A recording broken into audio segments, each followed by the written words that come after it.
of a glorious Big Mac, or perhaps a bag of chips. But what a lot of people don't realize is that negative consumption extends far beyond than simply some junk food. We are surrounded by it all day, every day, right there on our small rectangular screens. The American Psychological Association reveals that out of 100 teens, 51 of them spend 4 to more than 5 hours a day on their social media accounts. That means that just over half of all the teenagers in this world are unconsciously feeding their brain junk food. The unending deluge of 10 to 30-second videos are far too accessible to all of us, and I'm sure those of you who do own social media find yourselves spiraling into hours upon hours of doom scrolling and wasting your energy on bad news and unrealistic lifestyles alike. To be completely honest with you, I found myself in the exact same situation countless times. It all starts with a simple, just a few videos. After all, it's been a long day at school and I deserve some time to myself to rewind. But then, a few videos turns into dozens, and 5 minutes turns into hours, and before I know it, the double click and scroll feels more like a mindless instinct than anything. At last, I put my phone down. Next to me sits an achingly untouched to-do list. Outside, the sky is already dark, and inside, the overwhelming sense of guilt and demotivation starts to grow. But instead of sitting down and confronting everything that I've just been avoiding, I sit back down and start scrolling again. Does this situation sound somewhat familiar to any of you? Now, this raises a very important question. Why does something that is supposed to be relaxing leave you feeling drained and exhausted? Well, it's time that we turn to another part of our lives that follows a very similar pattern: food. So if social media is junk food to our brains, then what does real junk food do to our bodies? A Reddit thread on r/explainlikeim5 asks, why does food from McDonald's make me feel so tired compared to real food when the calories consumed is exactly the same? Although I do find this comment very amusing, let's look at some more nutritional side of things.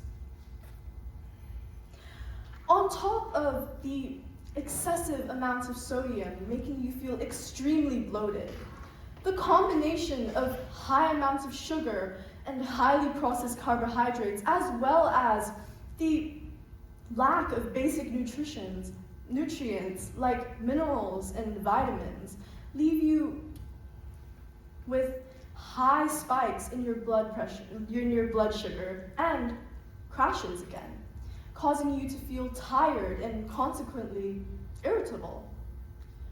Now, let's turn to more biological impacts of social media. Long periods of time spent on your screen before bed is directly linked to poor sleep. Let me explain.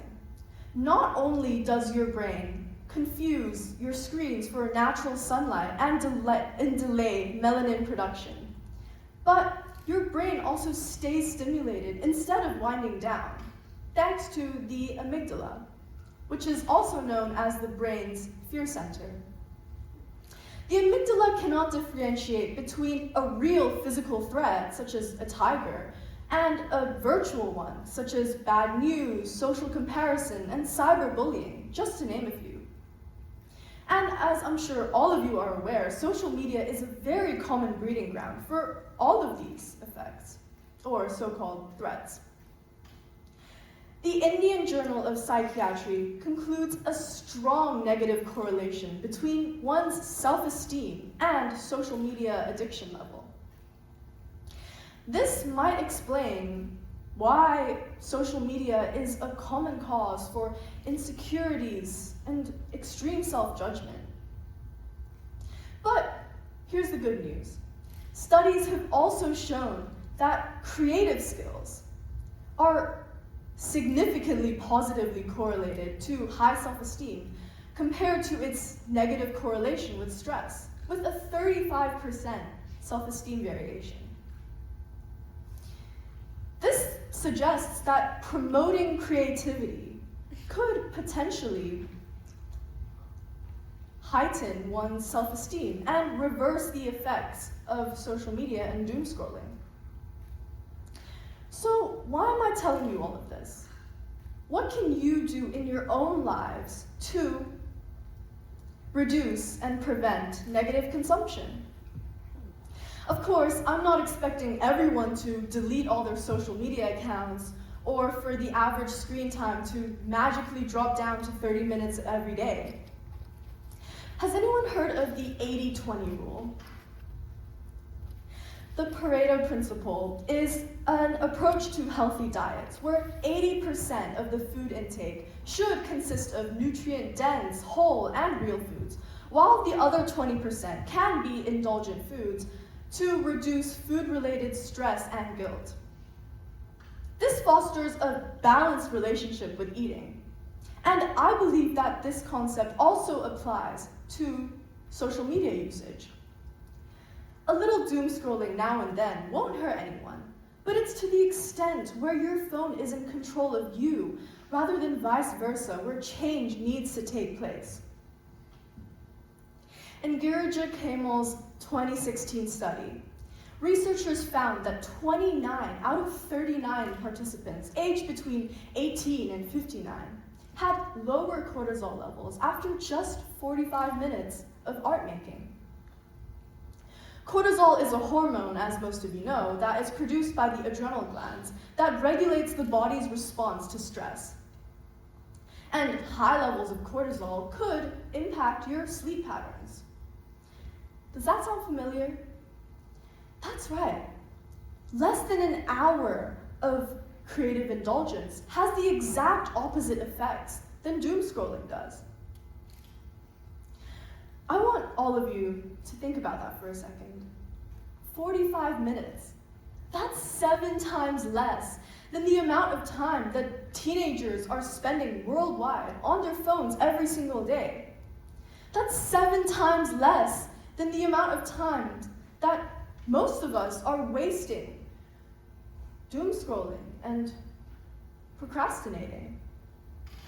This crucial 45 minutes could continue leaving you feeling disconnected, drained, and unmotivated.